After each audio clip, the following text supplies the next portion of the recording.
Haleluya, shalom. Apa kabar kita pada hari ini? Saya percaya hari ini penuh dengan sukacita. Sukacita yang dari Tuhan tidak bisa dijual. Karena sukacita itu datang dari Tuhan, karena kita orang-orang yang berharap hanya kepada Tuhan. Sebelum mendengarkan sedikit kesaksian saya dan renungan firman Tuhan, mari kita berdoa. Kami bersyukur Tuhan Yesus pada hari ini bahwa Engkaulah Tuhan yang tidak pernah meninggalkan kami. Kami dipanggil, dipilih untuk menjadi hamba-Mu, jadi pribadi yang mengasihi Tuhan. Kami tahu Tuhan punya rencana yang luar biasa. Oleh karena itu Bapa di surga, biarlah firman-Mu menjadi kekuatan bagi kami, dan kesaksian hamba-Mu boleh meneguhkan setiap kami, karena kami tahu setiap manusia Tuhan punya rencana yang terbaik. Dalam nama Yesus, haleluya, amin. Kita bersyukur pada hari-hari ini kalau kita masih beriman atau percaya sungguh kepada Tuhan. Karena pada saat-saat ini saudaraku yang diberkati Tuhan Yesus, begitu banyak orang yang meninggalkan Yesus karena dunia ini, karena tawaran baik pasangan hidup ataupun kekayaan dan sebagainya, tekanan dari keluarga. Tetapi kita percaya kalau saudara dan saya ada hari ini, jangan pernah lupa satu perkara. Tuhan panggil kita karena Tuhan persiapkan kita menjadi serupa, segambar dengan Dia. Haleluya saudaraku yang kekasih dalam Tuhan. Sebelum kita lebih jauh dengan mendengarkan kesaksian saya rindu membagikan satu firman Tuhan di dalam Matius pasal 11 ayat 28. Saya bacakan buat saudara. Marilah kepadaku semua yang letih lesu dan berbeban berat, aku akan memberi kelegaan kepadamu. Haleluya. Luar biasa firman Tuhan ini saudara. Lewat firman Tuhan inilah saya dibentuk dan saya dipulihkan Tuhan. Suatu saat saudara di kampung, saya bertemu dalam kondisi fisik saya lagi kurang sehat. Saya bertemu dengan tante saya yang memang dia sudah melayani Tuhan dan setia dengan Tuhan. Suatu kali saya datang di salah satu gereja dan bertemu beliau. Tiba-tiba saya cerita keadaan saya, karena ya namanya kita di kampung ya, hidup dengan mabuk, banyak hal-hal yang tidak diinginkan Tuhan kita lakukan. Saya bertanya sama tante saya ini, gimana sih bagaimana caranya supaya saya bisa sembuh dari sakit saya ini? Karena masuk angin dan batuk-batuk dan sampai ya mengakibatkan bisa keluar darah saudara. Tetapi Tuhan baik, hari ini saya ada karena kemurahan Tuhan. Tiba-tiba tante saya itu ngomong begini, kamu mau sembuh?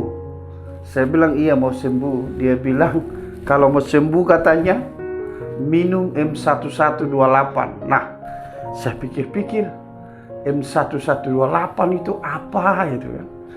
Karena saudara tahu ya, mungkin yang bagi orang dewasa sudah tahu kalau di warung itu nggak ada M1128, yang ada M150. Benar nggak saudara?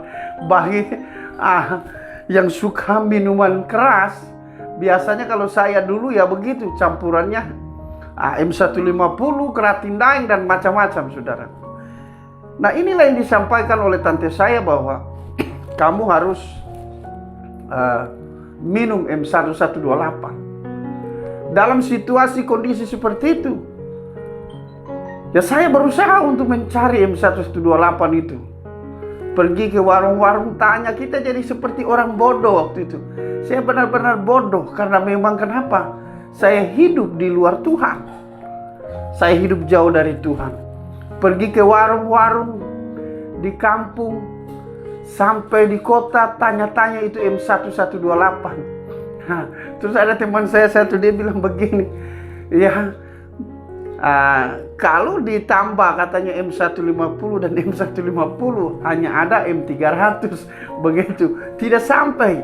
Kalau dihitung-hitung kan ada sisi ganjil dan sisi genapnya saudara, karena M1128.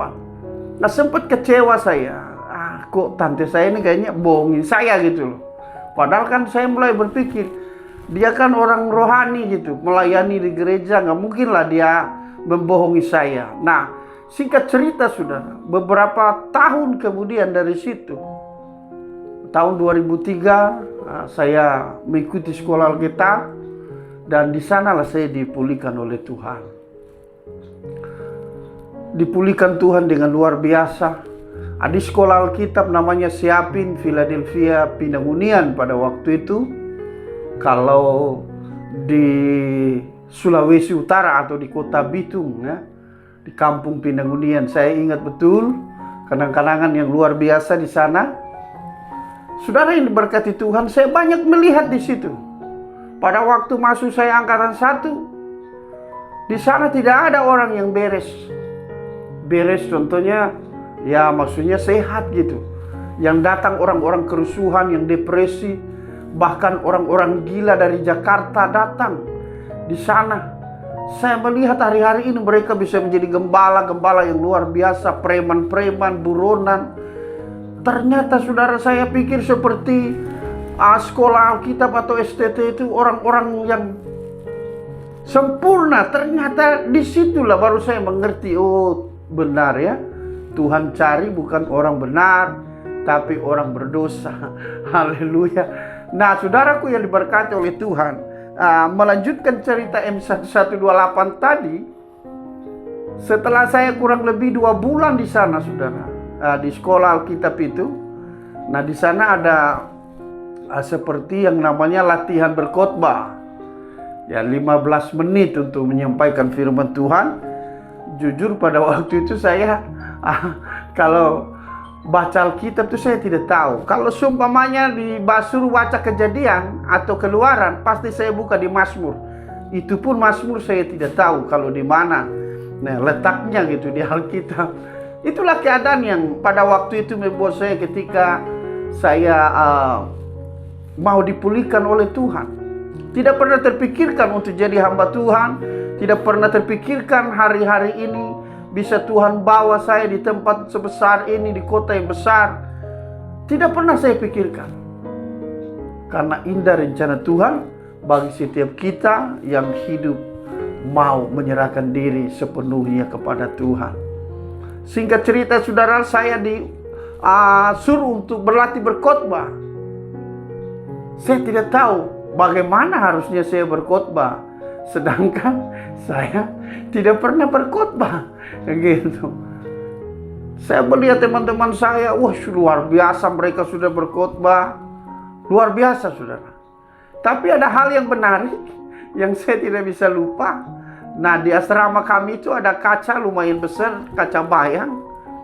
Ketika waktu itu saya disuruh untuk berlatih berkhotbah, saya sudah pakai dasi ya, lengan panjang putih, celana hitam. Saya berkaca. Saya lihat di kaca, saya bilang keren juga kalau jadi pendeta ya. Nah itulah yang saya alami saudara, memotivasikan saya untuk memberanikan diri untuk berkhotbah pada waktu itu. Saya terus berdoa, bagaimana Tuhan supaya saya bisa menyampaikan firman Tuhan. Ketika udah sore-sore, sudah waktunya kita mau belajar berkhotbah. Teman saya sudah mimpin pujian, jadi WL. Saya udah mulai gemeteran, saudara. Jadi bangku itu kalau teman-teman saya yang dulu masih mendengar kesaksian saya ini, mereka akan ketawa. Pada waktu itu saya gemeteran sampai bangkunya bisa bunyi. Ketika sudah masuk penyembahan, puji-pujian dan sampai kepada saya yang akan belajar menyampaikan firman, saudara. Tidak ada satupun ayat yang saya tahu. Tidak ada satupun firman Tuhan yang saya baca itu saya ingat. Dan luar biasa, di sekolah siapin Philadelphia Pinangunian pada waktu itu, bagaimana Roh Kudus bekerja. Saya melihat bagaimana perkara ajaib, pekerjaan Roh itu dinyatakan di sana. Semakin saya gemetar karena sudah mau masuk di dalam firman Tuhan. Sedangkan di situ ada beberapa dosen-dosen yang mengikuti kami untuk mendengar bagaimana kami mau belajar berkhotbah pada saat itu. Dengan gemetaran, dengan takut, semua ada, saudara. Bahkan keringat itu seperti jagung saking takutnya. Apa yang harus saya sampaikan? Tapi ingat betul ketika teman saya bilang, Reverson Bastian yang akan menyampaikan firman Tuhan. Aduh, saya, saudara, berdiri dengan gemeteran, dengan luar biasa ketakutannya yang tidak bisa saya kuasai. Tetapi memang benar, Roh Kudus selalu ada dalam kelemahan kita ketika kita mengandalkan Tuhan. Terlintas dalam hati dan pikiran saya pada waktu itu, saya bilang, Tuhan, saya mau melayani-Mu. Ketika saya menyampaikan seperti itu dalam hati, ada kekuatan, ada spirit yang baru, saudara. Mulai gemeteran saya hilang, dikit demi sedikit hilang, sampai saya berdiri dengan tegap untuk maju ke depan. Apa yang terjadi? Tidak ada rasa takut sama sekali. Tidak ada rasa takut apa-apa. Maju ke depan, saya mulai berdoa, saudara. Yang tidak pernah berdoa harus berdoa. Amin, begitu. Setelah amin, saya berteriak, Shalom Elohim. Nah, teman-teman saya balas, Elohim Shalom. Dengan keadaan yang tidak ada rasa takut pada waktu itu. Alkitab saya hanya taruh di mimbar, dan saya mulai menyampaikan firman Tuhan itu. Nah, apakah firman Tuhan yang saya sampaikan pada waktu itu? Ketika saya mau menyampaikan firman Tuhan, saya melihat, saudaraku, di dalam mata jasmani saya, kasat mata saya melihat itu ayat firman Tuhan ini. Matius 11 ayat 28. Matius 11 ayat 28 ini dia keluar. Begitu saya langsung menyampaikan terus. Karena waktunya hanya 15 menit. Disitulah saya baru tahu, ternyata yang dibilang tante saya itu M1128 itu, nah ini dia ayatnya. Matius 11 ayat 28. Luar biasa. Firman Tuhan ini menjadi ayat emas buat saya dimanapun saya berada. Karena saya tahu ayat emas ini sangat memberkati. Jadi ternyata, saudara, M1128 yang dikatakan oleh tante saya maksudnya adalah Matius 11 ayat 28. Lewat ayat firman Tuhan inilah saya dipulihkan oleh Tuhan. Saudara tahu, tidak ada pernah saya pikirkan untuk menjadi hamba Tuhan. Tidak pernah saya pikirkan untuk datang di Jakarta, di mana saja. Tetapi Tuhanlah yang punya rencana besar dalam hidup kita. Ingat, marilah kepadaku semua yang letih lesu dan berbeban berat. Dia akan berikan kelegaan kepada kita. Amin.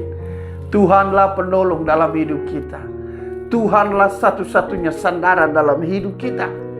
Jadi kalau saudara dan saya sudah dipanggil Tuhan, mungkin cerita kita berbeda, kesaksian hidup kita berbeda, tapi ingat, rencana Tuhan tidak pernah gagal dalam hidup kita. Hari ini saya ada di sini. Hari ini saya melayani Tuhan. Hari ini saya boleh Tuhan percayakan pelayanan. Itu semua karena anugerah Tuhan.